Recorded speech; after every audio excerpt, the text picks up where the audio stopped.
In the sun-drenched hills of Santa Fe, New Mexico, stood a sprawling adobe house that had once been the home of Val Kilmer. The actor, known for his iconic roles in Top Gun and Batman Forever, had retreated here in his later years, seeking solitude and a connection with the land. When the house went up for sale after his passing, it was quickly snatched up by a young couple from Denver, Clara and Simon Bennett. They were both artists, drawn to the quiet beauty of the desert and the promise of a new chapter. The house was a dream, a blend of southwestern architecture and Kilmer's eccentric touches. Large windows overlooked vast, rolling terrain. The property had a small chapel Kilmer had designed himself, with hand-painted frescoes and an altar that felt more like a stage for some hidden ritual than a place for quiet reflection. Clara and Simon, captivated by the history of the place, decided to make it their home. Their first night there, they marveled at how peaceful it felt. The moon hung heavy in the sky, casting an ethereal glow on the desert landscape. They unpacked, made dinner, and settled into their new lives. Little did they know, the house wasn't as empty as they had hoped. The first sign came a week after they moved in. Clara was in the kitchen, preparing breakfast, when she heard a low voice calling her name. At first, she thought it was Simon, but when she turned around, she saw him sitting in the living room, engrossed in a book. "Did you say something?" Clara asked, her voice a little shaky. Simon looked up, puzzled. "No, I didn't say anything. What's wrong?" Clara shrugged it off, thinking it was just her imagination. But the sensation stuck with her. The house felt too quiet sometimes, like the air was thick with something unspoken. Soon after, they began noticing the strange behavior of the house. The lights would flicker for no reason, and doors that they were sure had been closed were found wide open. Clara's favorite room, the small chapel, was always unnervingly cold. She could never bring herself to stay in it for long, though Simon found it oddly comforting. He would often spend hours there, sketching the strange figures Kilmer had painted on the walls, trying to capture the essence of the space. One evening, Simon decided to explore the chapel more thoroughly. He had always felt an odd pull toward it, as though something was waiting for him there. As he stepped inside, the temperature dropped instantly. The hairs on his neck stood up, and he felt a tingling sensation, as though someone were watching him. Then he saw it, a shadow in the corner, not his own. It was fleeting but unmistakable. He froze, heart racing, his breath shallow. He couldn't see its form clearly, but it was there, hovering near the altar. Suddenly, a voice broke the silence. "I am still here." Simon's blood ran cold. He stumbled back, running out of the chapel and slamming the door behind him. When he reached Clara, he was pale, shaken. "Clara, there's something in that room," he said, his voice barely above a whisper. Clara, skeptical but concerned, followed him back to the chapel. But when they entered, the room was empty, save for the eerie silence. The temperature had returned to normal, and the strange presence seemed to have disappeared. Yet, neither of them felt completely at ease. The incidents grew more frequent. Clara began hearing the whispers more often, always when she was alone. It was as if the house itself was trying to communicate with her. At night, she would wake to find her bedroom door slightly ajar, even though she was sure she had locked it before bed.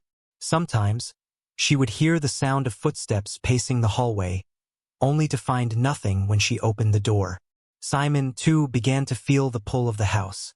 One evening, he spent hours sketching in the chapel, his hand moving almost involuntarily, as if guided by some unseen force. When he finished, he looked down at his work. A large, detailed portrait of a man, but it wasn't a man he recognized. The face was gaunt, hollow-eyed, with a sadness that seemed to pour out of the page. That night, Clara had a vivid dream. She was standing in the chapel, surrounded by shadowy figures. In the center of the room stood a tall man, his face hidden in shadow. He whispered to her, "You have disturbed me. You are not meant to be here." She woke in a cold sweat, her heart racing. When she turned to Simon, she saw him sitting up, staring blankly ahead. "Do you hear it too?"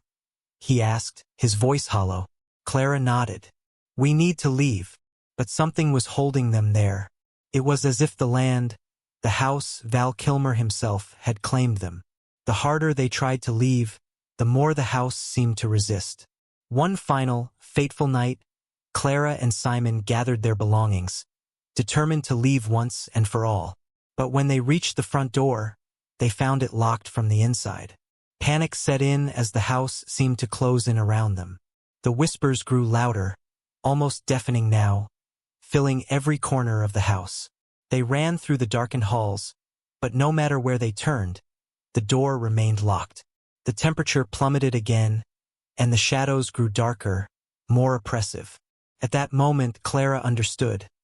It wasn't just the house. It was Kilmer, his spirit, tied to the land, to his creations, to the place he had tried to make his sanctuary, now trapped in a perpetual loop. He wasn't letting them go. He wanted them there as a part of the story, the legacy of his life and his art. The door finally creaked open, and they ran into the night, not daring to look back. To this day, the house remains empty, but people claim to see strange lights flickering at night, and some say they can hear faint voices, the echoes of a man who never quite left, lingering in the corners of his home, waiting for someone to understand him. The Bennetts never returned. Some say they were never meant to. The house still stands, silently whispering its story to anyone willing to listen. Don't forget to subscribe and like if you liked this story. The weeks stretched on after the Bennetts' departure, but the house remained silent, haunted, almost expectant. Time seemed to drag in the emptiness, the vast, sprawling desert around it offering nothing but a quiet hum beneath the ever-present wind. The property was abandoned, and yet it felt as though something was waiting. The land itself seemed to hold its breath, watching, waiting for someone to return. And then they did. The Millers, a couple from the East Coast who had never heard of Val Kilmer, who knew nothing of the whispered legends that hung like mist around the place. They found the house through an estate listing, the price too good to pass up for such an expansive property, tucked away from the world. They had grown weary of city life, of noise and crowds, and sought the isolation that Santa Fe promised. They had no illusions of grandeur or fame tied to the land. It was simply a place to start over. When they arrived in early spring, the air was crisp with the promise of change. The house stood as it always had, weathered but sturdy. Its adobe walls faded from years of sun and wind. The chapel, though small, remained striking. An oasis of painted walls and sacred space that felt like something more than just a religious retreat. Even without knowing its past, they both felt an unusual reverence for it, an instinct to preserve it. They made themselves at home quickly, adjusting to the rhythms of rural life. The land, for its part, seemed to accept them without question, as though it were indifferent to who occupied the space. Days turned into weeks, and the house seemed content to leave them alone. But the house was never truly quiet. It was in the stillness, in the unspoken heaviness that lingered in the corners of every room. The air smelled of old wood, dust, and a faint scent of something floral that didn't belong. It was the kind of place that, when you stood in a room for long enough, seemed to watch you back. It was the kind of place where, late at night, you could almost hear the rustle of fabric behind you, or the faint scrape of something dragging along the floorboards. But when you turned around, there was nothing there. It was Martha who first noticed the whispers. She had been in the kitchen one evening, preparing dinner, when she heard it, faint, almost imperceptible. But there, a voice. She paused, her knife still mid-air. The vegetables scattered across the counter. The voice was deep, resonating through the walls, not quite in the room with her, but just beneath the surface of her consciousness. It wasn't a voice she could identify, but there was something about it that felt familiar, like it had been calling her for a long time, only now it was finally reaching her ears. "Who's there?" she called out, but the voice faded away, leaving only the sound of her own heartbeat thudding in her chest. Simon, standing just outside the kitchen, heard nothing. He shook his head when she asked, "Did you hear that?" "It's just the house settling," he replied, wiping his hands on a towel. But that answer didn't sit right with her. It never had. There was something off about the way the house breathed, something too alive, too present. for it to just be a series of creaks and groans. The more she listened, the more she realized the house had a pulse of its own. It wasn't static, it was aware. But who was it aware of? As the days passed, the whispers grew louder. She began hearing them at night, even in the silence between their conversations. Sometimes, she would wake up to the sound of her name Martha whispered just beyond the reach of sleep. At first, it was faint, as if carried on the wind. But over time, it grew clearer, more distinct. One evening, as they sat in the living room, Simon was reading, and Martha sat quietly, feeling the quiet hum of the house settle around her. She glanced toward the window, where the pale moonlight spilled across the floor, casting long shadows. The chapel, visible through the thick trees, stood like a sentinel in the distance, its open door like an invitation she had no intention of answering. And then she heard it, unmistakable. Come. The word wasn't an invitation. It was a command, a beckoning that seemed to pulse from the chapel itself. Martha's breath caught in her throat, and her eyes darted toward Simon. He had heard nothing, but the sound, so clear in her mind, reverberated with a cold intensity that made her stomach churn. "Did you hear that?" she whispered. Simon looked up, his brow furrowed. "Hear what?"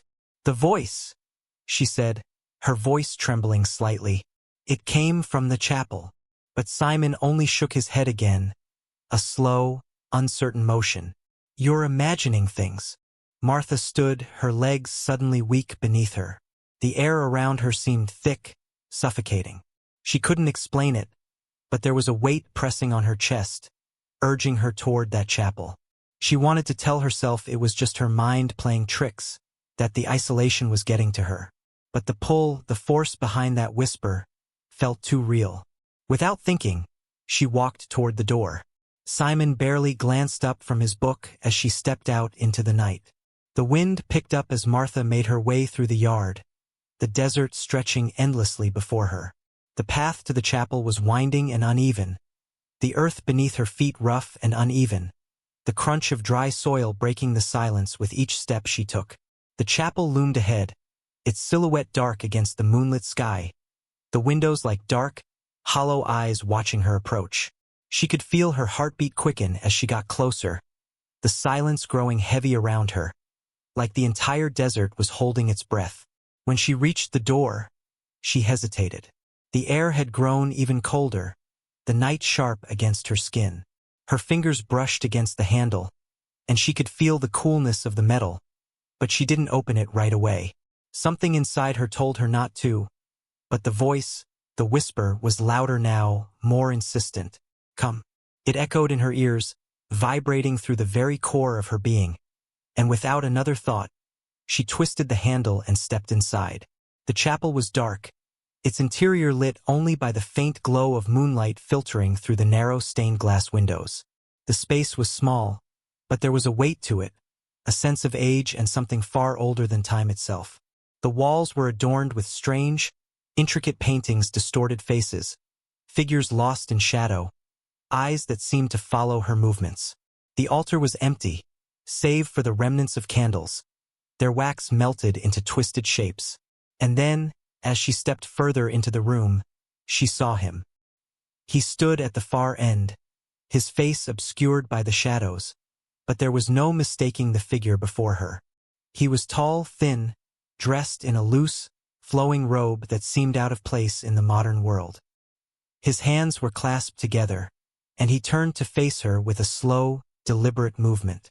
She froze, her breath caught in her throat, her body paralyzed by the sight of him. For a long moment, neither of them spoke. The air between them seemed to stretch, thick with unspoken words and heavy, unyielding tension. Then, the man spoke, his voice low, resonating through the chapel like a distant rumble of thunder. "You are not meant to be here," he said, the words sending a chill down Martha's spine. "But now that you are, you must stay." The figure before Martha didn't move, but somehow the chapel seemed to shift, as if it were breathing with him. The very air around her grew dense, thick with something ancient and suffocating. The man's presence was overwhelming, as though the shadows of the chapel themselves had taken form in his figure. His robes fluttered as though caught in an unseen breeze, but the wind outside had stilled. Everything inside the room seemed to hold its breath. For a moment, Martha wanted to scream, to run, but her legs wouldn't move. Her feet were rooted to the floor, as though the earth itself had grabbed hold of her, holding her in place. She could feel her pulse pounding in her throat, the sweat collecting on her skin, but the coldness in the chapel pressed on her like an invisible weight. "Who are you?" she finally managed to whisper, her voice barely a tremor in the overwhelming silence. The man tilted his head, as if considering her question. The way his face remained hidden in the dark only added to the growing sense of dread that churned in her stomach. "I am he who remains," he replied, his voice a hollow echo in the stillness, as though it had come from the depths of the earth. "The one who watches, the one who lingers long after the world has moved on. You should not have come." Martha's mind raced, trying to understand, trying to make sense of the words. She thought of Simon back in the house, unaware of what was happening here, of the strange whispers and the chilling presence that had followed her since the moment they had arrived. She thought of the pull, the constant draw to the chapel, the voice that had called her. "Are you him?" she whispered, her throat tightening as the words left her lips. "Val Kilmer." The figure didn't respond immediately. He only took a step forward, and the darkness around him seemed to stretch with him, pulling the shadows deeper into the room. Martha felt the air shift, the temperature plummeting further. Her breath formed visible clouds as she exhaled. And yet, the man did not shiver, did not show any sign of discomfort from the chill. "You do not understand," he said at last, his voice like the creak of old wood, hollow and deep. "This house, this land, it is mine. It has always been mine. And now it is yours too." Martha's heart raced, and her head spun. She wanted to move, to leave, but she was paralyzed. The weight of the man's presence pressed in on her chest, and she felt as if the chapel walls were closing in on her, slowly but inevitably. "You think you are the owners," the figure continued, his tone growing colder. "But this land, this house, it does not belong to you. It belongs to me. It always has, and it always will." She tried to speak again, but the words caught in her throat. She looked down at her hands, now trembling uncontrollably, and saw the shadow of the figure reflected on the floor, distorted and elongated. It seemed to grow, its shape shifting with each breath she took, stretching further and further, like an insidious presence that filled the space between them. "There are things," the figure said, his voice now a whisper that reverberated in the very walls around her, "that linger in places like this, things that cannot leave. Spirits, memories, they remain, bound by the land and by the walls that hold them." Martha's mind reeled. The house had always felt alive in some way, like it was watching, waiting for something or someone. The memories of those who had lived here before Val Kilmer, and those before him had never truly left. And she, standing in this very space, was now a part of that history. Suddenly, the lights flickered, the room plunging into darkness for a split second before they returned. But everything had changed. The air was thick with something oppressive, and Martha could hear the sounds of whispers again, low, guttural murmurs that seemed to come from all around her, from within the walls themselves. She turned toward the door, but it was gone. Where there had once been an exit, a jagged darkness now consumed the space, and the shadows crept along the floor like creeping tendrils, slithering toward her, pulling her deeper into the chapel. The altar, once an innocent structure of wood and stone, now seemed warped, its edges twisting into grotesque shapes that flickered in the dim light. The paintings on the walls distorted as well, their figures stretching and warping, their eyes following her every move, and their mouths opening as if to speak, as if to scream. Martha closed her eyes, her breath shallow, her chest tightening.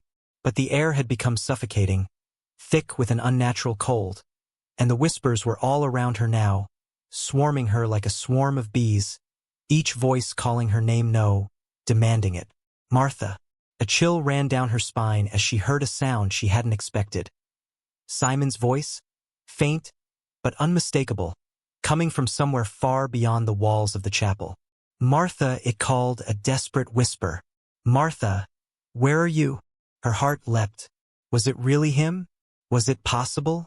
She tried to move, tried to rush toward the sound, but the shadows gripped her ankles, pulling her down, dragging her to the floor. She couldn't breathe. The darkness was suffocating. She screamed, but the sound was swallowed, consumed by the oppressive silence. The man in the chapel stepped closer, his form growing clearer now, and she could see his face hollow, gaunt, the eyes sunken deep into the sockets. There was nothing human left about him. He was an empty vessel, an echo of someone long gone. "I warned you," he murmured. "This place takes more than it gives. It doesn't let go. Not of you. Not of anyone." And then, just as quickly as it had begun, the room went completely still. The whispers stopped. The shadows receded. The air seemed to lighten, but Martha didn't move. She stayed on the floor, breathless, too terrified to even open her eyes. She could feel the presence of the figure, still standing nearby, watching. The pull of the house had become undeniable, like a gravitational force, sucking her deeper into its core. The moonlight returned to the chapel, casting long beams through the stained glass. But they were different now. Dark, crimson streaks ran through the glass, tinting the room with a deep red glow. And in the distance, Martha thought she saw a figure standing by the door. Simon, finally reaching her, his form barely visible in the waning light. But when she opened her eyes to call out to him, the figure was gone. Only the shadow of the man remained. The following morning, the miller's car was gone. The house, once filled with whispered promises of new beginnings, now stood silent, waiting for its next visitors. The desert, as always, stretched out around it, an endless expanse of sand and sky. No one spoke of the millers again. Some say they left in the middle of the night. Some say they never left at all. But the house remained, its whispers still carried on the wind, calling for those who dared to listen. Don't forget to subscribe and like if you liked this story.